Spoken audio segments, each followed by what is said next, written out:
El amor y otras pasiones, por Arthur Schopenhauer. 16. La moral, resignación, renunciamiento, ascetismo y liberación. 2.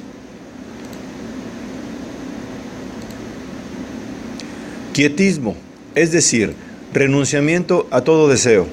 Ascetismo, es decir, inmolación reflexiva de la voluntad egoísta. Y misticismo, es decir, conciencia de la identidad de su ser con el conjunto de las cosas y el principio del universo. 3 disposiciones del alma que se enlazan estrechamente. Cualquiera que hace profesión de una de ellas se ve atraído hacia las otras, en cierto modo a pesar suyo. Nada hay tan portentoso como ver el acuerdo de todos los que nos han predicado esas doctrinas a través de la extremada variedad de tiempos, países y religiones. Nada tan curioso como la seguridad inconmovible cual la roca, la certidumbre interior con que nos presentan el resultado de su experiencia íntima. En verdad que no es el judaísmo, sino el brahmanismo y el budismo quienes, por su espíritu y tendencia moral, se aproximan al cristianismo. El espíritu y la tendencia moral son la esencia de una religión y no los mitos con que los envuelve. El espíritu del Antiguo Testamento es verdaderamente extraño al puro cristianismo, porque en todo el Nuevo Testamento se trata del mundo como una cosa a la cual no se pertenece y no se ama, una cosa que está bajo el imperio del diablo. Esto se halla conforme con el espíritu del ascetismo, de renunciamiento y de victoria sobre el mundo, espíritu que, junto con el amor al prójimo y el perdón de las injurias, señala el rasgo fundamental y la estrecha afinidad que unen al cristianismo, al brahmanismo y al budismo. Sobre todo en el cristianismo es necesario ir al fondo de las cosas y penetrar más allá de la corteza. El protestantismo, al eliminar el ascetismo y el celibato, que es su punto capital, ataca por eso mismo a la esencia del cristianismo y, desde ese punto de vista, puede considerárselo como una apostatía. Bien se ha visto en nuestros días cuánto el protestantismo ha degenerado poco a poco en un racionalismo ramplón, especie de pelagianismo moderno, que viene a resumirse en un buen padre que crea el mundo con el fin de divertirnos mucho en él, en lo cual le salió bonitamente el tiro por la culata. Ese buen padre, bajo ciertas condiciones, se compromete a proporcionar también más tarde a sus fieles servidores un mundo mucho más bello, cuyo único inconveniente es tener una entrada tan funesta. Esto podrá ser de seguro una buena religión para pastores protestantes con todas las comodidades materiales, casados e ilustrados, pero eso no es cristianismo. El cristianismo es la doctrina que afirma que el hombre es profundamente culpable solo por el hecho de nacer, y al mismo tiempo enseña que el corazón debe aspirar a desligarse del mundo, lo cual no se puede conseguir sino a costa de los más penosos sacrificios, por la dejación voluntaria, por el anonadamiento de sí mismo, es decir, por una total transformación de la naturaleza humana.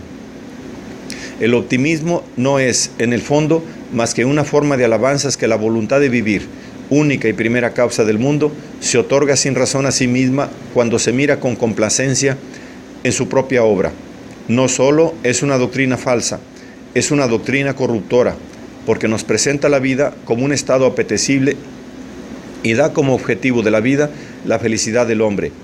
Desde ese momento, cada cual se imagina que tiene los más justificados derechos a la felicidad y al goce. Así pues, si como es harto frecuente, no le tocan en suerte esos bienes, se cree víctima de una injusticia. Es mucho más justo considerar el trabajo, las privaciones, la miseria y el sufrimiento coronado por la muerte como fines de nuestra vida. Así lo hacen el brahmanismo, el budismo y también el verdadero cristianismo, porque todos esos males conducen a la negación de la voluntad de vivir. En el Nuevo Testamento se representa el mundo como un valle de lágrimas, la vida como un medio de purificar el alma y un instrumento de martirio es el símbolo del cristianismo. En nuestros días, el cristianismo se ha olvidado su verdadera significación para degenerar en un chabacano optimismo.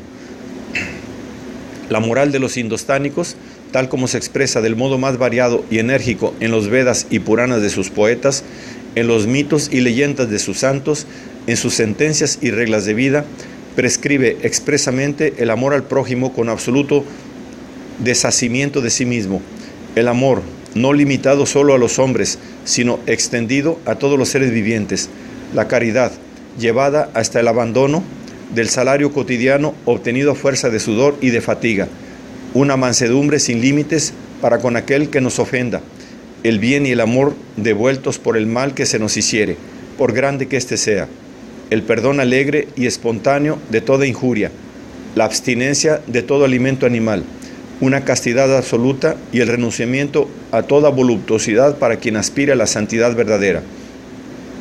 El menosprecio de todas las riquezas, de toda mansión, de toda propiedad. Una soledad profunda y absoluta, basada en muda contemplación. Un arrepentimiento voluntario y penitencias lentas y espontáneas para mortificar absolutamente la voluntad, hasta morir de hambre, entregarse a los cocodrilos, precipitarse desde lo alto de una roca del Himalaya santificada por esta costumbre, enterrarse vivo, arrojarse bajo las ruedas del carro gigantesco que pasea las imágenes de los dioses en medio de los cánticos, los gritos de júbilo y las danzas de las bayaderas. Y estas prescripciones, el origen de las cuales se remonta a más de 4000 años, viven aún, hasta en su rigor más extremado, en ese pueblo, por degenerado que esté hoy.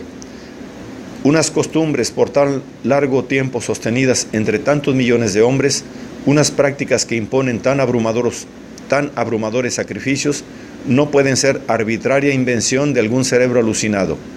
Deben tener hondas raíces en la esencia misma de la humanidad. Añadiré que no puede admirarse bastante la concordancia, la perfecta unanimidad de sentimientos que se advierte si se lee la vida de un santo o de un penitente cristiano y la de un santo indostánico. A través de la variedad de la oposición absoluta de dogmas, costumbres y medios, son idénticos el esfuerzo, la vida interior de uno y otro. Los místicos cristianos y los maestros de la filosofía Vedanta están conformes también en considerar como superfluas las obras exteriores y los ejercicios religiosos para aquel que concluye por alcanzar la perfección.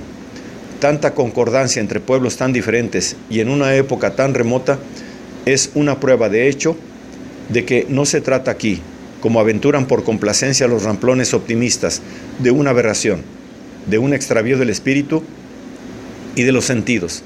Antes, al contrario, es un aspecto esencial de la naturaleza humana, un admirable aspecto que rara vez se manifiesta y que se expresa en ese ascetismo. Así, considerando la vida de los santos, que sin duda rara vez nos es dado encontrar y conocer por nuestra propia experiencia, pero la historia de los cuales nos traza el arte con una verdad segura y profunda, no es preciso disipar la tétrica impresión de esa nada que flota como último término detrás de toda virtud, de toda santidad, y que tememos como el niño teme las tinieblas, en vez de tratar de huir de ellas como los indostánicos, por medio de mitos y palabras vacías de sentido, tales como la reabsorción en Brahma o el nirvana de los budistas. Lo confesamos, lo que queda después de la supresión total de la voluntad no es absolutamente nada para todos aquellos que están ávidos aún de querer vivir. Es la nada. Pero también para aquellos en quienes la voluntad ha llegado a apartarse de su objeto y negarse a sí misma. ¿Qué es nuestro mundo? ¿Qué nos parece tan real con todos sus soles y sus vías lácteas? Nada.